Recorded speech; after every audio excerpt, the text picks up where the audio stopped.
नमस्कार दोस्तों, स्वागत है आपका यूट्यूब चैनल लर्निंग विद अपूर्व पे। मेरा नाम है अपूर्व पांडे और आज मैं डिस्कस करूंगा कि DSSB PRT 2021 का जो फॉर्म आया था, जिसका एग्ज़ाम स्टार्ट हो चुका है और 30 मार्च तक शायद एग्ज़ाम होना है, उसमें सेफ स्कोर क्या रहेगा उस पर मैं डिस्कशन करूंगा।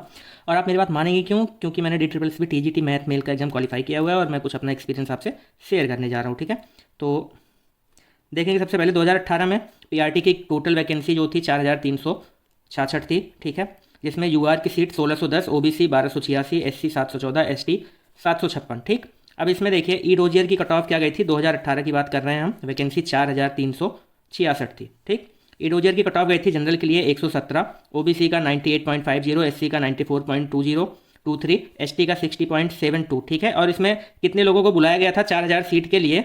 8000 समथिंग। ठीक है, 8000 समथिंग, 8500 लगभग। ठीक है, लोगों को लगभग 2 गुना लोगों को बुलाया गया था। ठीक, तो UR की कट ऑफ गई थी ई रोजियर के लिए 117। अब आप में से बहुत सारे लोगों को ई रोजियर भी नहीं पता होगा, तो ई रोजियर क्या होता है? ई रोजियर की कट ऑफ का मतलब क्या होता है? आप ऑनलाइन अपना डॉक्यूमेंट सबमिट करते हैं, ठीक, उसके लिए कट ऑफ निकालते हैं। इसमें ये लोग कुछ ज़्यादा लोग को भी बुलाते हैं। क्यों? क्योंकि बहुत सारे लोगों के डॉक्यूमेंट्स में बहुत सारी कमियां पाई जाती हैं, तो उनको रिजेक्ट करते हैं और उसके बाद फाइनल कट ऑफ बनाई जाती है। ठीक है, तो ई रोजियर क्या है?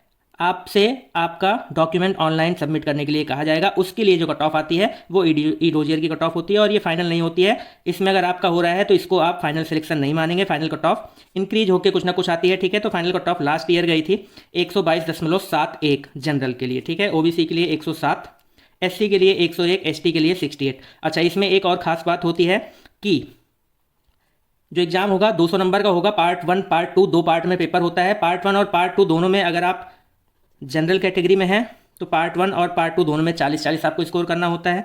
अगर आप OBC में आते हैं तो आपको 35 दोनों में स्कोर करना होता है। अगर आप किसी भी एक पार्ट में 40 से कम रह गए या 35 से कम रह गए, अपने कैटेगरी वाले समझ लीजिएगा, UR वाले 40 से कम रह गए या OBC वाले 35 से कम रह गए किसी भी एक पार्ट में, तो आप डिस्क्वालीफाइड कर दिए जाएंगे। ठीक, ऐसे ही SC और ST के लिए जो होता है, दोनों के लिए क्या होता है, 30-30 होता है।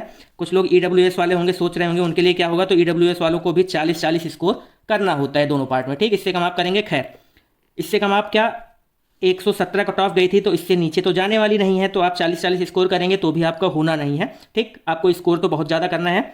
आप देखिए लास्ट ईयर वैकेंसी थी 4366। ठीक, अब देखेंगे इस बार कितनी वैकेंसी है। ठीक है, 2021 में जो नोटिफिकेशन आया था, टोटल वैकेंसीज 554 थी, जिसमें DOE की 434 और NDMC की 120। ठीक, और कुछ लोगों ने ये 434 वाले में फिल किया होगा, कुछ लोगों ने इसमें किया होगा, कुछ लोगों ने दोनों में भी किया होगा। ठीक, तो अगर टोटल वैकेंसी ही हम देख लें, अगर इसी को हम टोटल मान लें, हालांकि ये दो अलग अलग हैं, दोनों का अलग अलग एग्जाम होगा शायद, तो अगर टोटल वैकेंसी 554 ही मान लें तो ये लगभग पिछली बार जो वैकेंसी थी लगभग 8 गुना थी। तो 1/8 वैकेंसी इस बार आई हुई है। और UR की सीट देखें तो 313 है, पिछली बार 1610 थी। ठीक, तो 5 गुना ज़्यादा सीट थी पिछली बार, तो 1/5 कह सकते हैं सीट रह गई है इस बार। तो मेरे हिसाब से मैंने लास्ट ईयर का पेपर भी देखा। ठीक है, लास्ट ईयर का पेपर भी देखा, मैं सॉल्व कर रहा था, तो मेरे हिसाब से मैं आपको बताना चाहूँगा। पहले तो ई रोजियर की कट ऑफ में बता देता हूँ। ठीक, पिछली बार 8 गुना सीट ज़्यादा थी टोटल अगर देखा जाए लगभग में, और इस बार क्या है कि सीट्स बहुत ही कम है। तो ई रोजियर की कट ऑफ मैं आपको बता देता हूँ, क्योंकि फाइनल कट ऑफ 122 गई थी और फाइनल में भी कितने लोग रहे होंगे, 1600 लोग रहे होंगे, तब 122 गई थी। ठीक, और इस बार 1600 लोग टोटल बुलाए भी नहीं जाएंगे। ठीक है, 2 गुना लोग ही लास्ट ईयर बुलाए गए थे, तो हो सकता है 2 से 2.5 गुना लोग बुलाए जाते हैं, तो 500 का 2.5 गुना जो भी हो जाए 1250 के आसपास, तो इतने ही लोग बुलाए जाएंगे। 1600 में 122 गई थी फाइनल कट ऑफ, तो इतने में इस बार क्या होगा, क्योंकि फॉर्म भी ज़्यादा लोगों ने डाला होगा, बेरोजगारी बढ़ी हुई है आपको पता है, और लोग तैयारी भी, काफ़ी लंबा गैप था तो तैयारी भी लोगों की अच्छी हुई होगी। ठीक है, तो ई रोजियर की कट ऑफ अगर हम इस बार की देखें तो मेरा ऐसा मानना है, मैंने पेपर पिछला देखा हुआ है, मेरे हिसाब से 132 से 135 नंबर जो होगा ये ई रोजियर के लिए कट ऑफ होगी। इससे नीचे ई रोजियर के लिए भी आप क्वालिफाई नहीं होंगे, ये मान के चलिएगा। ठीक है, ई रोजियर के लिए कट ऑफ 132 से 135 जाएगी। और फाइनल की अगर हम बात करें कि फाइनल कट ऑफ क्या जाने वाली है, ठीक, ये क्या है, UR के लिए मैं बता रहा हूँ, UR के लिए 132 से 135। OBC के लिए अगर इसी में बात कर लें तो OBC के लिए आप मान लीजिए 120 से 125। इस OBC का 120 से 25 क्या सीट्स आप देखिए, OBC के लिए 6 सीट है और 17 सीट है। ठीक है, OBC के लिए सीट्स ही इतनी कम है, तो ये भी आप 130 से 132 ही मानिए। ठीक है, जनरल के जितनी ही इसकी भी कट ऑफ रहेगी, इससे कम नहीं होगी। और SC ST आप छोड़ ही दीजिए, अपने हिसाब से निकाल लीजिएगा। तो यूआर के लिए जो जनरल कैटेगरी में जिसको क्वालिफाई होना है वो मान के चलिए कि 130 से 35, 132, 130 तक भी हो सकता है आ जाए।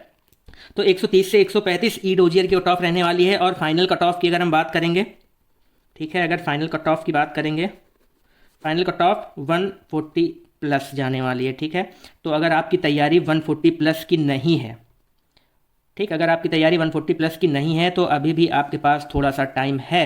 कुछ लोगों का एग्ज़ाम 30 को होगा, मेरे एक फ्रेंड का एग्ज़ाम 30 मार्च को है। तो मैंने उसको बताया कि भैया अगर आपकी तैयारी नहीं है ठीक ठाक तो आप 140 का टारगेट मान के चलिए, इससे कम पे आपका सिलेक्शन नहीं होना है। ठीक, अब 140 आप स्कोर करेंगे कैसे, देखिए, जिसको जितना पढ़ना था पढ़ चुके होंगे आप लोग। ठीक है, जो भी पढ़ चुके हैं उसका अच्छे से रिवीजन करिए और साथ ही साथ आप कोई टेस्ट सीरीज ज्वाइन करिए, उसमें ऑनलाइन आप ज़्यादा से ज़्यादा प्रैक्टिस करिए, वही आपका स्कोर इंप्रूव करेगा। ठीक है, जब आप ऑनलाइन टेस्ट देते हैं तो आपको पता चलता है कि कौन सा पार्ट आपका कमज़ोर है, फिर आप उसको अच्छे से और पढ़ सकते हैं। अभी 30 तक अगर देखा जाए तो 15-20 दिन का और समय है, 15-20 दिन में काफ़ी अच्छा इंप्रूवमेंट स्कोर में किया जा सकता है।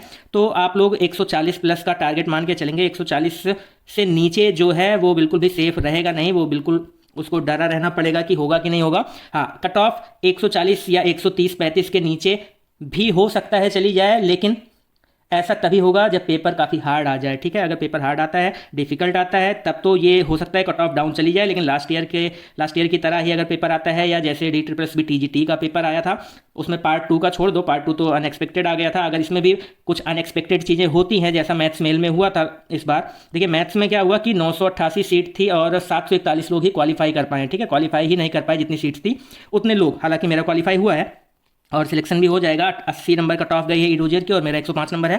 तो मैं बता रहा हूँ, अगर कुछ अनएक्सपेक्टेड नहीं हो जाता है पार्ट 2 में, क्योंकि पार्ट 1 तो हमेशा एक ही तरह का आता है, तो पार्ट 1 वैसा ही रहना है। पार्ट 2 में अगर चीज़ें कुछ अनएक्सपेक्टेड नहीं रहती हैं तो फाइनल कट ऑफ आपकी 140 के पार ही रहने वाली है। ठीक, और ऐसा कुछ हो जाता है जैसा मैथ्स में हुआ था। मैथ्स में होने का मतलब ये है कि उसमें हायर लेवल की चीज़ें ज़्यादा पूछ ली थी, 10th 12th की चीज़ें कम पूछी हुई थी, इस वजह से काफ़ी ज़्यादा लोग क्वालिफाई नहीं कर पाए।